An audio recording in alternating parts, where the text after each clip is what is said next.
एक ऐसी हवेली भूत की कहानी है। दरअसल एक पुरानी हवेली है जिसमें पहले राजा महाराजा रहा करते थे, लेकिन अब वह वीरान पड़ी हुई है। हवेली की हालत जर्जर हो चुकी है। कुछ दिनों में पूर्व राजाओं के वारिस में से एक लड़की हवेली में अपने बच्चे के साथ दाखिल होती है, जो कि उस जमाने के राजा की नाती की लड़की थी। उसका नाम उर्मिला था। उसके पति की कार एक्सीडेंट में मौत हो चुकी थी। अब वह विधवा हो चुकी है, लेकिन उसके पास एक उसका बेटा है जो 8 वर्ष का है, और वह भी अपनी माँ के साथ हवेली आया है। हवेली बहुत विशाल थी, इसलिए उसकी साफ सफाई के लिए कई मजदूर बुलाए गए, जिन्हें चप्पे चप्पे की सफाई करने का ठेका दिया गया।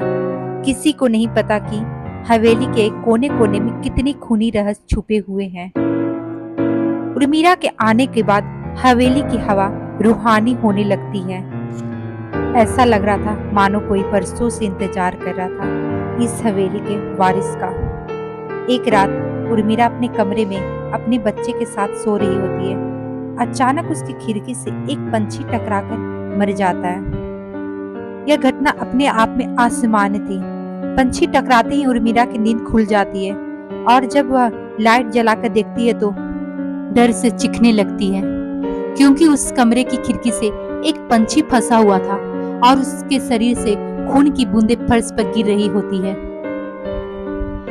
नजारा इतना भयानक था कि वह अपने बच्चे को उठाना नहीं चाहती थी, लेकिन उर्मिला हिम्मत करके उस पंछी को खिड़की से बाहर फेंक देती है। लेकिन इसके बाद उसे रात भर नींद नहीं आती और वह सुबह तक जागती रहती है। दरअसल वह जानना चाहती है कि क्या यह किसी की शरारत तो नहीं। सुबह होते ही वह अपने यहाँ काम कर रहे मजदूरों से जाकर कहती है कि कल रात को मेरे कमरे की खिड़की पर कोई पंछी आकर टकराया था और तुरंत मर गया। क्या तुम लोगों में से किसी ने यह हरकत की है? क्योंकि पंछी खुद ब खुद खिड़की से नहीं टकरा सकता। मजदूर कहते, नहीं, हमने तो खिड़की से नीचे किसी पंछी को मरा हुआ नहीं देखा।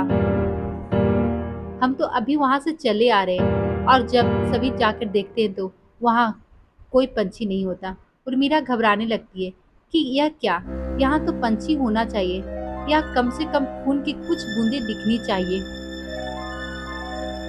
लेकिन यहाँ पर पंछी का एक पंख तक नहीं पड़ा हुआ है। उर्मिला सभी मजदूरों को कहती है कि हवेली का साफ सफाई ध्यान से करना, बहुत सी कीमती चीजें हैं और मूर्तियां हैं, संभाल के साफ सफाई करना।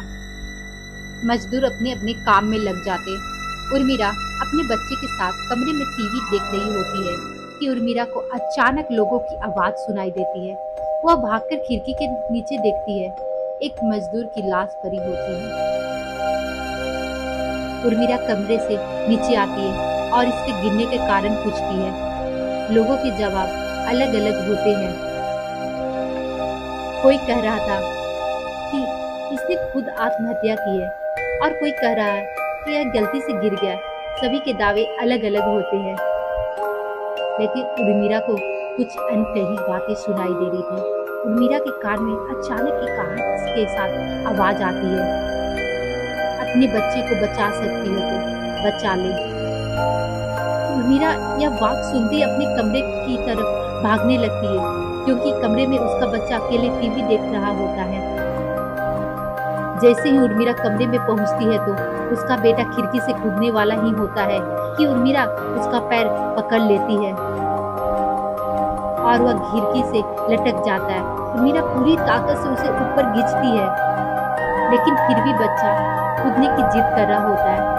उर्मिला डर जाती है, पर किसी भी कदर अपने बच्चे को काबू में करती है और कमरे के बाहर आ जाती है।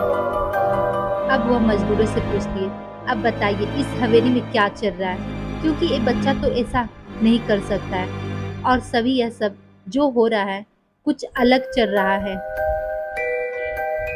तभी एक बूढ़ा मजदूर उर्मिला से कहता है, बेटी, ज्यादा जानना हो तो अपने पूर्वजों की कहानी पढ़ो, तभी तुम्हें इस हवेली का इतिहास का पता चलेगा।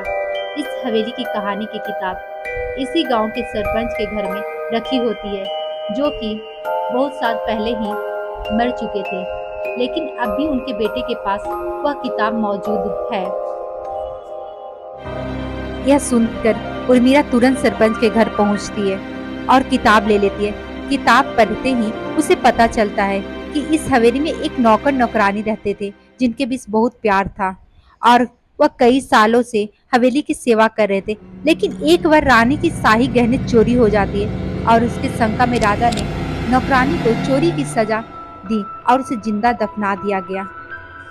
उसके गम में उसके पति ने भी अपनी जान दे दी और उसके 1 महीने बाद ही उस राजा ने अपनी ही तलवार से अपने गले में घुसेड़कर आत्महत्या कर ली। उसके बाद हवेली में छोटे मोटे हादसे होने लगे, जिस वजह से यह हवेली हमेशा के लिए बंद कर दी गई।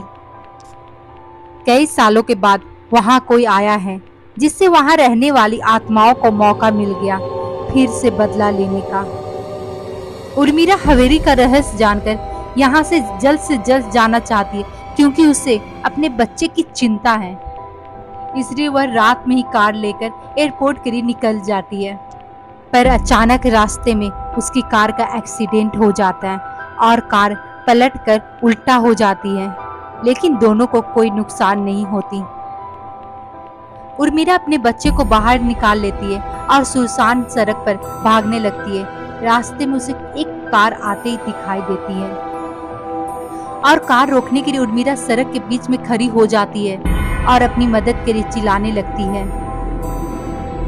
तभी अचानक कार वाला आकर कार का ब्रेक लगा देता है। उर्मिला पास जाकर देखती है तो उसकी हिम्मत बढ़ जाती है, क्योंकि यह एक पुलिस ऑफिसर होता है। उर्मिला घबराहट में उसे अपनी बात कहती है और रोने लगती है। पुलिस ऑफिसर उन्हें अपनी गाड़ी में बैठने को कहते हैं और रोड में जाने लगते हैं। रास्ते में एक बूढ़ा सड़क पर जा रहा होता है और इनकी कार के सामने आते ही रोड पर गिर जाता है। पुलिस ऑफिसर गाड़ी से उतरकर उस व्यक्ति को देखते हैं। बूढ़ा व्यक्ति बेहोश हो चुका था। पुलिस ऑफिसर उसे गोद में उठाकर अपनी गाड़ी में पीछे बैठा देता है और अस्पताल के लिए चलने लगते हैं। अचानक उस बूढ़े व्यक्ति का हाथ पीछे से पुलिस ऑफिसर की गर्दन तक पहुंच जाता है। पुलिस ऑफिसर छटपटाने लगते हैं और अचानक गाड़ी का ब्रेक लगा देते हैं। गाड़ी की स्पीड कम होने की वजह से कार वहीं खड़ी हो जाती है। तभी तुरंत पुलिस ऑफिसर अपनी गन निकालकर बुढ़े की तरफ निशाना लगाकर गोली चला देता है। बुढ़े की सर में गोली लगने से भी उसकी जान बच जाती है। महिला और पुलिस ऑफिसर दोनों समझ चुके थे ये कोई आम आदमी नहीं, यह कोई भूत है। भूत को देखते ही उर्मिला डरकर अपने बच्चे को लेकर बाहर निकल जाती है और इसी बीच पुलिस ऑफिसर भूत की पकड़ से अपने आप को छुड़ाने में कामयाब हो जाते हैं।